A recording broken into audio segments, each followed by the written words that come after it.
సంపాదించే దానికి ఏమైనా వస్తుందా? ఏం రాదు కదా. ఇవన్నీ ఎందుకు చెప్తానంటే ముఖ్యంగా మనం పని చేసే చోట మనము 100% మనస్ఫూర్తిగా ఆ విషయంలో నేను ఒక్కరోజు ప్రకటించినా కూడా ఇది ఒక్కరోజే కదా నేను ఉండేది, ఇది ఒక్కరోజే కదా నాకు అడిషనల్ చార్జ్, ఇది ఒక్కరోజే కదా నాకు డిప్యుటేషను అనే ఫీలింగ్ నాకు ఎప్పుడు ఉండదు. ఒక్కరోజు పని చేసినా 10 రోజులు పని చేసినా మనం పని చేసేదానికి మనకు గవర్నమెంట్ జీతం ఇస్తుంది.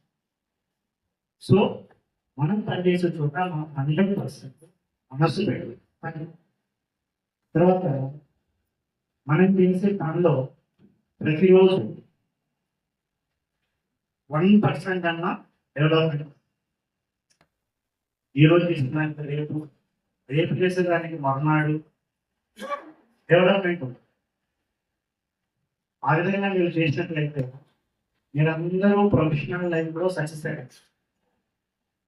ఈ నెంబర్స్, టార్గెట్స్ ఇవన్నీ పక్కన పెడతాం కాదు.